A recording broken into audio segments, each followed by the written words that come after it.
안녕하세요. 자, 오늘도 매우 중요한 이야기를 할 건데, 그 중요한 이야기를 하기 전에 이 시대의 키워드에 대한 이야기를 좀 해보려고 합니다.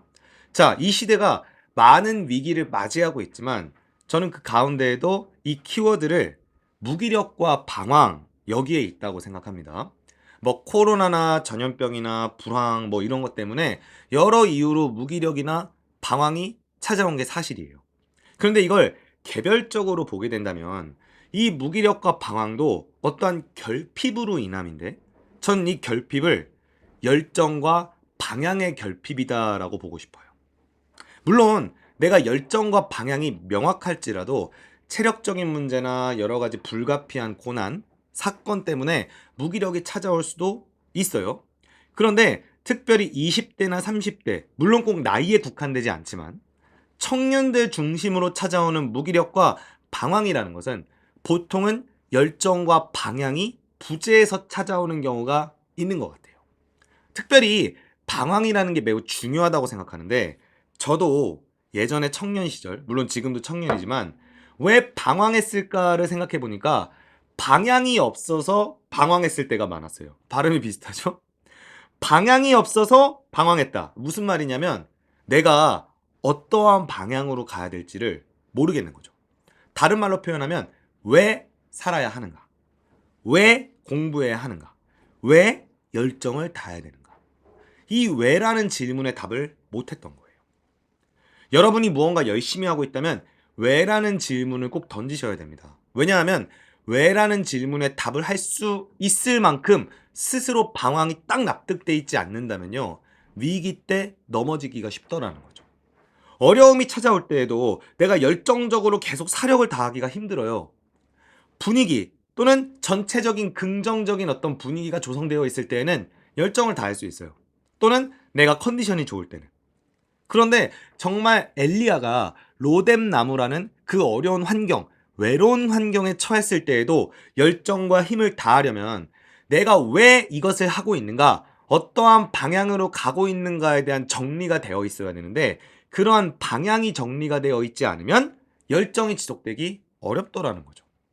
그리고 여러분, 왜 내가 어떤 방향을 추구하기 위해서 열정을 다하는가, 이거에 대해서 대답이 안 되어 있으면요, 이러한 나의 열정과 열심이 엉뚱한 곳에 허비되기도 해요.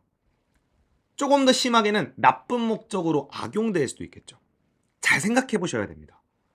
여러분, 그래서 오늘 본문이 굉장히 의미가 있어요. 언뜻 오늘 본문을 볼 때는 여인이 향유를 부었다는 거죠. 그래서 이 예수님께서 이 여인의 향유를 부은 장면을 보면서 이와 같이 칭찬을 하세요. 힘을 다하여 준비하였다. 허비하였다. 그래서 허비, 힘을 다하는 것은 사실 굉장한 의미가 있어요. 그래서 이 허비와 열정을 도전하고 교훈하는 이야기이기도 하지만 그 이면에 훨씬 더 많은 이야기, 특별히 제가 초두에 말씀드린 것처럼 방향과 연관 있는 교훈이 있다는 것을 살펴볼 거예요. 자, 우리 향유 붓는 사건은 내복음서에 다 나와 있어요. 십자가라든지 오병이어처럼 향유 붓는 사건도 드물게 내복음서에 다 나오는 사건으로 알려져 있는데 다음과 같습니다. 마태복음 26장, 마가복음 14장, 누가복음 7장, 요한복음 12장. 자, 이 가운데에 다 같은 소재를 다루는 것 같지만 여기에 마태복음과 마가복음은 후반부 이야기, 둘이 같은 이야기를 다루고 있어요. 숫자가 후반부인데 실제로 예수님이 십자가에 달리시기 직전 이야기를 다루고 있거든요. 자, 근데 누가복음 7장만 조금 입장이 달라요. 초반부죠. 누가복음 7장은 초반부이기 때문에 예수님의 십자가 사건과는 약간 멀리 떨어져 있거든요. 잠시 일시정지하고 읽어보시기를 바랍니다. 네, 아멘. 읽어보셨죠? 네, 좋습니다. 자, 이 이야기를 보니까 여기서 뭔가 예수님이 여인의 열심을 칭찬하시죠. 그러면서 중간에 하시는 말씀이 더 많이 나를 사랑하였다. 더 많은 죄가 사함을 받았다. 열정을 다했다. 이런 이야기를 하고 있어요. 반대로 시몬은 어떻게 해요? 예수님을 제대로 대접하지 않았고 열심을 다하지 않았고 붙지 않았어요. 따라서 결국 메시지는 예수님을 덜 사랑하는 것이다. 이게 되는 거죠. 매우 중요한 교훈입니다. 여러분, 열심을 다하셔야 돼요. 이 열심이 부재한 것이 지금 시대의 비극이거든요. 그 열정을 다하셔야 돼요. 예수님도 열정적으로 사랑하셔야 되고 열정적으로 따르는 것이 진짜 믿음입니다. 자, 그런데 오늘 본문은 조금 달라요. 자, 왜 그러느냐? 오늘 본문 마가복음 14장, 관련 병행 본문인 마태복음 26장을 보여드릴게요. 자, 분개한 사람이 누구죠? 제자들이에요. 여러분, 이게 재밌는 게 뭐냐면 오늘 본문의 교훈이 열심을 다해라, 향유를 붓고 허비해라, 이런 이야기라면 여인에 대해서 제자들이 책망하는 게 어색하죠. 왜냐? 제자들도 열정을 다했던 자들이에요. 제자들은 모든 것을 버리고 예수님을 따랐어요. 그런데 그러한 제자들이 똑같이 열정과 힘을 다해 허비하고 있는 여인을 공격하고 있다는 거죠. 여러분, 이 이야기는 뭐냐면요. 오늘 본문은 단순히 열심이 주제가 아니라는 거예요. 마가복음 14장에서 예수님이 이런 말씀하셨어요. 가난한 자들은 항상 너희와 함께 있으니 아무 때라도 원하는 대로 도울 수 있다. 자, 이 이야기는 무엇이냐면 누군가를 도우라는 메시지가 오늘 본문의 교훈이 아니라는 거예요. 지금 내가 누군가를 돕고 안 돕고를 얘기하려는 게 아니라 무엇을 어떻게 하고 있느냐라는 구체적인 이야기를 하려고 했다는 거죠. 여러분, 여기 핵심 쟁점이 뭐냐면 제자들이 마태복음 26장을 보면 이런 이야기를 해요. 이것을 비싼 값에 팔아 가난한 자들에게 줄 수 있었겠구나. 자, 여러분, 여기에 보면은 제자들이 생각할 때는 여인이 갖고 있던 향유의 가치로 다른 사람을 경제적으로 돕는 것이 가능하지 않겠냐. 근데 여인은 이 중요한 가치를 저버리고 왜 예수님께 향유를 허비했냐라고 말하고 있는 거죠. 열심을 다하는 제자들 입장에선 맞는 얘기예요. 근데 예수님이 그들에게 비판하고 있다는 거죠. 물론 여기서 정말 나쁜 마음으로 가룟 유다와 같이 돈에 대한 욕심을 갖고 있던 사람의 그 악한 의도를 간파하신 의도도 있어요. 근데 겉으로 드러나는 메시지는 뭐냐면 지금 너희들은 이 향유를 팔아 돈으로 가난한 자들을 돕는 것이 중요하다고 말하고 있지만 더 중요한 가치가 있다라고 말씀하고 계신다는 거죠. 이것은 단순히 열정을 다하는 문제하고는 연관이 없는 거죠. 자, 오늘 본문 7절, 8절을 다시 볼게요. 자, 그녀는 힘을 다하여 향유를 부어 내 장례를 미리 준비하였다. 제가 지금 여기 표시한 부분 보이시죠? 이해가 가시나요? 여러분, 이런 부분 다 찾아보고 연구하셔야 돼요. 이 향유가 뭐냐면 성경 학자들의 말에 따르면 거의 기원전 3000년 전부터 중근동에서 사용했던 향유인데 순전한 나드 한옥합, 이런 말씀 들어보셨죠? 요게 오늘 3절에 나왔어요. 나드 향유라는 것은요, 아주 고가의 향유인데 순전하다는 말이 있는 걸 보니까 아주 순도가 높다. 성경에서 신실한 신앙을 표현할 때 비유적으로 쓰는 단어이기도 하죠. 나중에 이 향유를 어디에 쓰냐면요, 나중에 예수님이 죽고 나서 여인들이 와가지고 향품과 향유를 준비했다라고 하죠. 이 향유가 요 향유입니다. 그래서 이 향유라는 것은 사랑하는 자의 시체의 냄새를 방지하고 그 죽음을 기리기 위한 용도로 널리 쓰였던 거예요. 그래서 여러분, 마가복음 매일 성경 큐티진의 해설에 뭐라고 되어 있냐면요, 이렇게 되어 있어요. 나드 향유는 장례에 시신을 바를 때 쓰였다라는 거예요.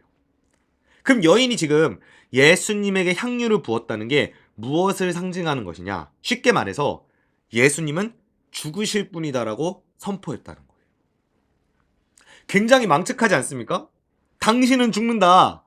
예수님이 정말 나의 사랑하는 구원자 메시아인데 여인이 와가지고 당신은 죽을 것이다 라고 말한 거예요. 근데 예수님이 지금 이것을 왜 이렇게 기뻐하는지 이해하시나요? 여러분, 지금 전 세계에 이른바 17억의 기독교인이 있다고 얘기를 해요. 물론 그 중에 정말 신실하고 마음과 목숨과 뜻을 다하는 기독교인의 비율이 얼마인지는 모르겠어요. 어쨌든 수많은 기독교 공동체에 소속되어 있는 사람들이 그 정도라고 칠게요. 자, 근데 소위 회교도, 무슬림이라고 하죠. 이슬람교도들, 그들도 17억 정도라고 하는데 거의 비슷해요. 물론 이후에 약간 숫자가 달라졌을 수는 있어요. 자, 근데 다 유일신을 믿는 이들인데 이슬람도 쿠란이라는 경전을 보고 있어요. 그럼 질문 드려볼게요. 여러분, 쿠란이란 경전에 예수님이 나올까요? 눈치상? 있으니까. 그렇죠? 아니, 어떻게 이슬람교도의 책에 예수님이 나옵니까? 이런 걸 반전으로 깨는 질문이겠죠? 나옵니다. 여러분, 쿠란이란 책에 예수님에 대해서 무지막지한 얘기가 나와요. 여러분, 쿠란이요. 말씀이 육신 되신 분이라고 예수님을 설명합니다. 헉! 이거 우리가 하는 말 아닙니까? 요한복음에서 말씀이 육신 되신 분이 예수님이다라는 말씀을 했어요. 자, 쿠란에 보면 예수님이 기적을 일으키고 죽은 자를 살리셨다라는 이야기를 해요. 예수님을 뭐라고도 설명하냐면 최고의 선지자다라는 말도 하고 죄가 없는 분이다, 온전한 분이다, 심지어 결정타 마지막 날에 재림한다란 말까지도 해요. 성경 얘기 아닙니다. 쿨한 이야기예요. 여러분, 기독교인들, 교회 다니시는 분들 중에도 재림 신화하는 분들 많잖아요. 아, 재림 부담스러워. 예수님이 다시 오신다고 우리끼리 잘 살게 내버려 두세요. 이런 분들 계시잖아요. 근데 무슬림의 경전 쿠란에서 예수님이 심판자로 재림하신다는 이야기를 한단 말이에요. 이렇게 따지고 보니까 쿠란도 예수님을 매우 권위 있게 표현하고 있지 않나요?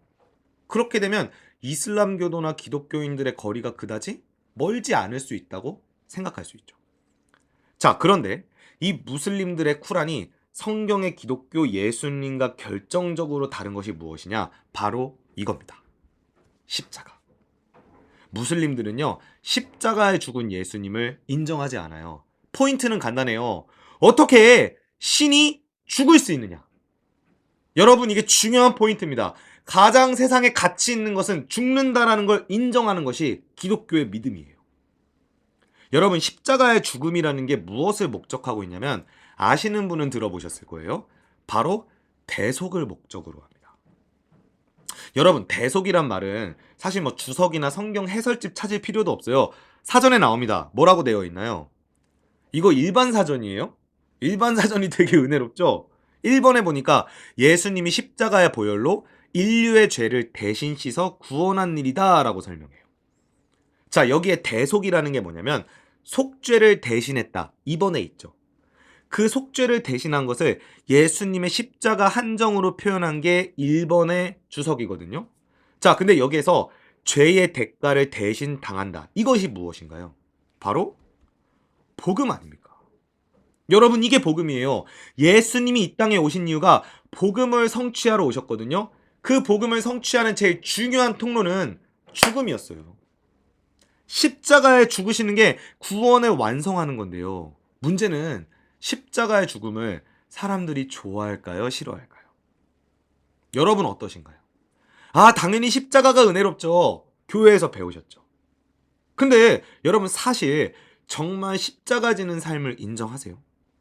여러분이 정말 예수님을 신실하게 따르는 제자라면 예수님 말씀하세요.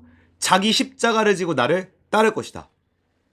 그 예수님의 자기 부인과 죽음에 동의할 생각이 있으시냐는 거예요. 사역하면서 자기 부인과 죽음, 십자가에 준하는 것들을 직간접적으로 많이 경험합니다. 그게 없으면 예수님 따를 수가 없단 말이에요.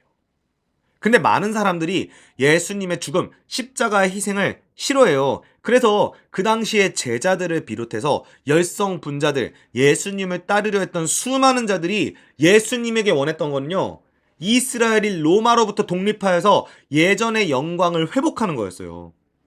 제자들은 예수님이 십자가에 죽어 누군가의 생명을 구원하는 거에 관심이 없고 예수님이 진짜 왕이 되어서 로마의 지배를 몰아내고 이스라엘의 주체적인 주도권을 되찾기를 바랬단 말이에요.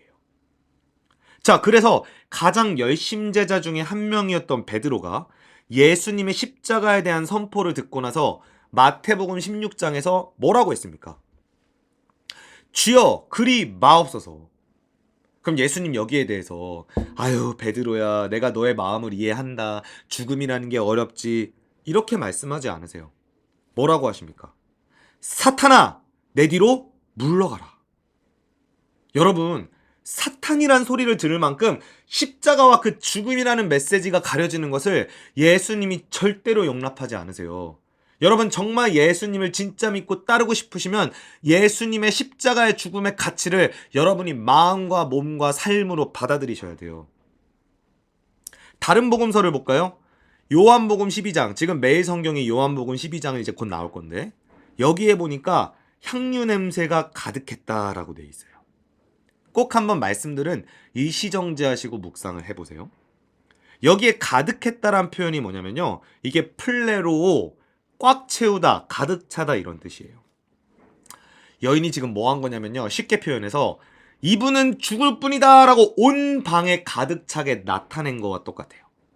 말로 안 했을 뿐인 거죠. 근데 그 당시 이스라엘 사람들은 향유가 부어지는 걸 보면은 직감적으로 알아채는 측면이 있단 말이에요. 자, 게다가 예수님의 죽으심도 드러내었고 예수님 머리에 향유를 불러서 기름 부은 자가 되게 하셨네요. 여러분, 기름 부음 받은 자라는 걸 그리스어, 헬라어로 뭐라고 하나요? 그렇죠. 크리스토스. 여러분, 크리스토스란 말을 한국말로 뭐라고 하나요?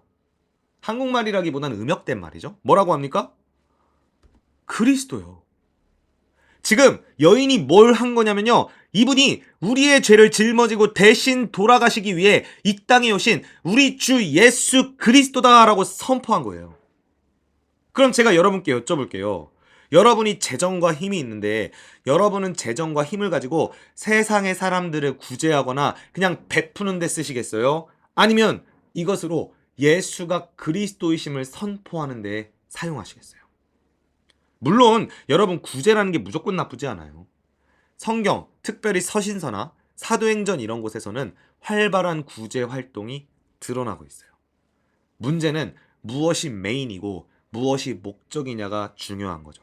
구제 자체가 목적이 되는 사역을 생각해 보세요. 그게 겉으로 볼 때는 효율적이고 경제적이고 의미가 있어 보여요. 실제로 가난한 사람들의 끼니를 해결할 수가 있잖아요. 라면 몇 박스 막 쌓여있고 쌀 막 몇 포대 있는 거 보면 훨씬 더 의미 있는 사역을 하고 있다는 생각이 들죠. 자, 근데 역시 일반화하는 건 아닙니다. 근데 쉽게 예를 들어 내가 수많은 사람들을 음식으로 베풀 수 있는 몇백만 원의 돈을 가지고 선교하러 떠나요. 선교하러 가서 하는 말은요, 복음을 전하는 거예요. 말씀을 전하는 거예요. 어떤 게 더 의미 있는 사역일까요? 전자라고 생각하시나요? 아, 말로만 복음 전하는 게 중요한 게 아니라 실제로 베풀고 구제해야지. 물론 그렇죠. 여러분, 그런데 예수가 그리스도다, 복음이 진리다, 예수가 이 땅에 우리를 구원하러 오신 메시아다라는 것을 말로 알리고 선포하는 사역만큼 중요할까요? 여러분, 절대로 그렇지 않아요. 말로 하셔야 돼요. 나타내셔야 돼요. 여인처럼 예수가 그리스도라는 사실을 나타내지 않으시면 구제를 백날 베푼다고 그게 복음과 믿음으로 바뀌겠냐는 거죠. 유명한 로마서 말씀 있잖아요. 전해야 듣고 들어야 믿음이 생긴다고요. 근데 우리가 돈과 경제적 효율성으로 따지기만 하는 사역으로는 죄송하지만 예수가 그리스도임을 나타내는 간접적인 문턱 경험은 시킬 수 있지만 그게 예수가 그리스도이심을 믿고 영접하는 거에 결정적 사역이 되지는 않습니다. 어떤 선교사님들이 막 신실한 분들이신데 설교 때 그러시더라고요. 자기들이 막 길거리에서 복음을 전한대요. 예수의 이름을 외친대요. 말씀을 막 전하고 가르친대요. 그랬더니 교회 다니는 분들이 그런 말씀하셨대요. 그렇게 하니까 예수를 안 믿는 거야. 말로만 전하면 무슨 소용이냐. 여러분, 이거요, 잘 생각해 보세요. 정말 제대로 말로 전해보셨나요? 예수가 그리스도란 사실을 담대하게 선포해보셨나요? 여러분, 정말요, 복음이 드러나는 게 제일 중요한 거예요. 여러분, 정말 이 복음이 내가 드러나지 않는다면 아무리 물질로 우리가 무언가 열심을 한다고 해서 무슨 의미가 있겠습니까? 저는 복음 전할 때 이야기가 아직도 생각들이 나요. 제가 복음 전했을 때 만났던 영혼들에게 정말 말로 얘기했어요. 너 이거 영원한 생명과 죽음이 결정되는 문제다. 그 순간 저는 진심이었어요. 근데 그 영혼이 되게 약간 거부감이 드는 표정으로 무시하고 가려고 하다가 그 말을 들으니까 차마 발을 떼지 못하고 연락처를 주고 가더라고요. 또 한 번 어떤 경험도 있었냐면요. 여러분, 저희가 대중교통을 타고 가는데 지하철 이런 데에서 말로 복음 전하시는 연령이 좀 있으신, 연배가 있으신 분들 계시잖아요. 우리는 간혹 우리도 모르게 그런 분들을 무시하거나 쉽게 생각합니다. 여러분 그런데 시간 내셔가지고 그분들 꼭 잡아서 우유라도 한 잔 사드리면서 또는 음식이라도 베풀면서 그분들 이야기 들어보세요. 저 깜짝 놀랐어요. 여러분 그분들 간증 엄청나게 많으세요. 그분들이 복음에 대한 이야기를 저희에게 막 해주셨거든요. 근데 통찰력이 장난이 아니었어요. 제가 그때 정말 회개하는 마음이 들었어요. 아, 이분들 정말 수고하시는구나. 물론 어떤 분들 중에 너무 피상적으로 예수의 이름을 쉽게 얘기하신 분들도 있을 수 있어요. 그러나 그분들 여러분이 생각하는 것보다 훌륭하신 분들입니다. 예수님을 드러내고 선포하셔야 돼요. 여러분 예수님은요. 복음이 전해지는 것을 말씀하셨습니다. 마태복음 24장 1절부터 12절에 보면요. 난리, 미혹, 전쟁, 기근, 지진, 핍박, 실족, 불법, 사랑의 식어짐 수많은 위기들이 있어요. 여러분 그러면 이러한 위기들을 볼 때 우리가 해야 될 일들이 이런 위기를 경제적, 정치적으로 해결하는 것일까요? 그렇지 않아요. 오늘도 제가 아주 훌륭하신 여러분이 정말 이름만 대면 다 알 정도로 매우 매우 훌륭하신 목사님을 만나 뵙고 왔거든요. 감사하게도 어떤 분을 통해서. 근데요, 그분도 똑같은 말씀하세요. 세상은 고치는 게 아니다. 왜냐? 예수님 말씀하세요. 견디라고. 이게 얼마나 무기력한 명령이냐면요. 전쟁을 없애기 위해 평화를 조장하는 노력을 해라. 난리나 기근을 해결하기 위해 돈을 벌어라. 지진을 없애기 위해 지질학적 연구를 해라. 이런 게 아니라 견디라는 말이 뭐예요? 못 바꾼다는 거예요.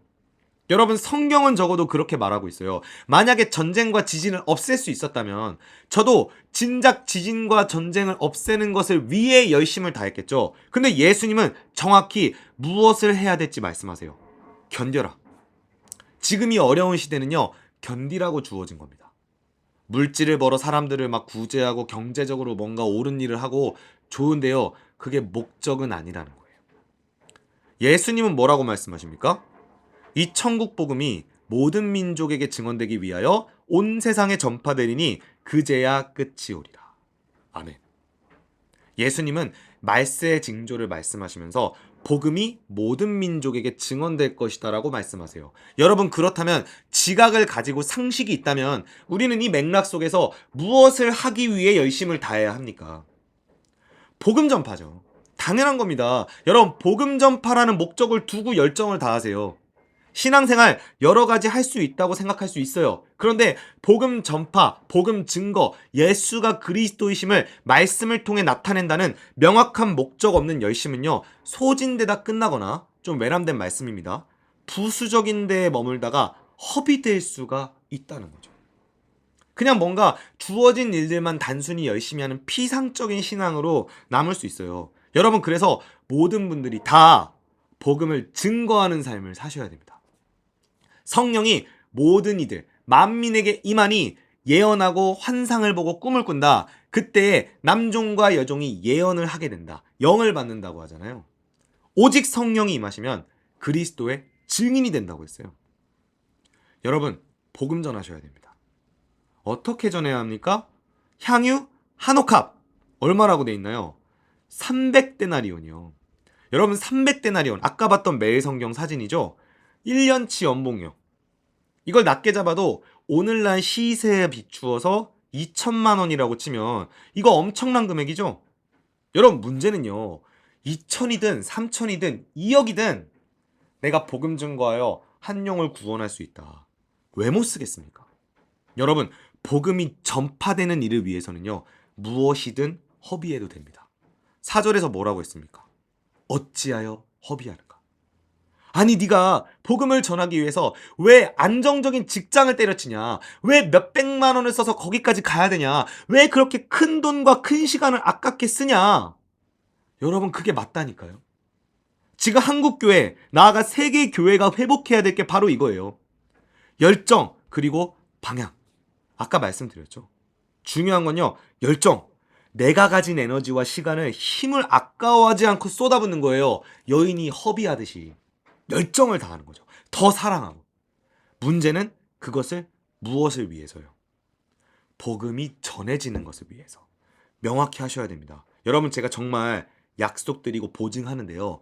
복음이 증거된다라는 명확한 목적을 가지고 하는 열심요. 절대로 하나님이 버려두지 않으십니다.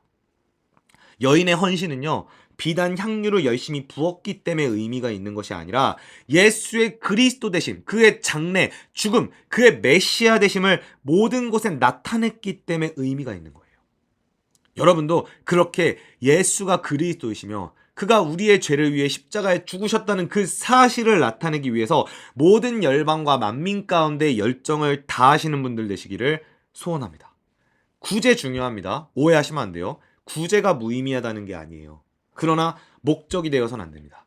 구제, 교육, 개혁 다 좋지만 그것이 모든 민족의 복음이 명확하게 증거되는 것을 위해 통로로 사용되셔야 되고, 가장 중요한 건 다시 한번 모든 땅에 예수가 그리스도이심을 말씀으로 증거하는 것을 가장 중요한 삶의 지상 명령과 목적으로 삼고 헌신과 열정을 다하는 저희 모두가 되기를 주님의 이름으로 소원합니다. 감사합니다.